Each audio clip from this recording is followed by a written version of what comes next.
ওই 138-এর চেকের মামলায় এক একটা ডেট পরে 1 বছর পর পর ঢাকা শহরে চেকের মামলা এখন আর কেউ করতে চায় না, শুধুমাত্র ডেট পড়ার কারণে। এই ব্যাপারে আপনি কিছু সিদ্ধান্ত নেবেন কিনা?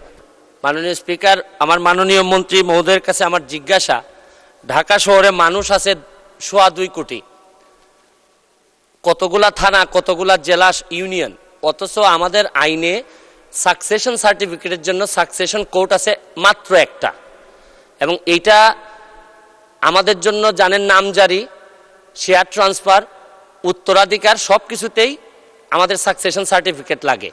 আপনার কি মনে হয় যে এই সারা ঢাকা শহরের জন্য একটা সাকসেশন কোড যথেষ্ট কিনা? আরেকটি হচ্ছে কি 138-এর একটাই প্রশ্ন। ধন্যবাদ। একই সাথে রিলিভেন্ট স্পিকার, স্পিকার আপনি আইনের মানুষ, ওই 138-এর চেকের মামলায় এক একটা ডেট পরে 1 বছর পর পর ঢাকা শহরে চেকের মামলা এখন আর কেউ করতে চায় না, শুধুমাত্র ডেট পড়ার কারণে। এই ব্যাপারে আপনি কিছু সিদ্ধান্ত নেবেন কিনা? ধন্যবাদ মাননীয় স্পিকার। ধন্যবাদ মাননীয় সদস্য। মাননীয় মন্ত্রী। মাননীয় স্পিকার,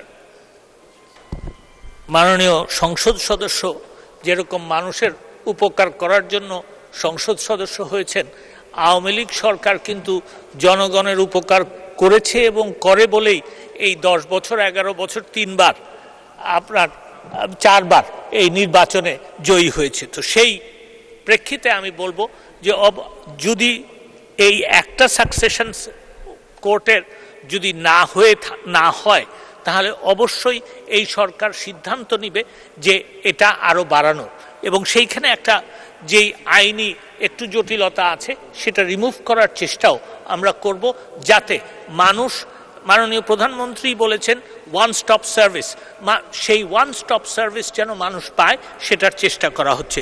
দ্বিতীয় প্রশ্ন যিনি যেটা করেছেন, প্রথম কথা হচ্ছে যেটা ওনার আমার মনে হয় অনুধাবন করা উচিত যে বিচার বিভাগ স্বাধীন। তো সেই প্রেক্ষিতে আমি বলতে চাই যে section 138 of the negotiable instruments অ্যাক্টের যে মামলাগুলি, সেখানে জটিলতা হচ্ছে।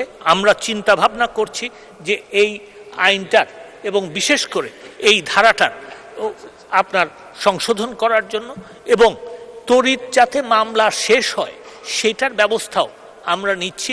এবং আরও আমি ওনাকে জানাতে চাই যে এই তড়িৎ শেষ হওয়ার জন্য যে কিছু আদালত সৃজন করতে হবে, সেই জন্য অলরেডি আমরা জনপ্রশাসন মন্ত্রণালয়ে লিখেছি।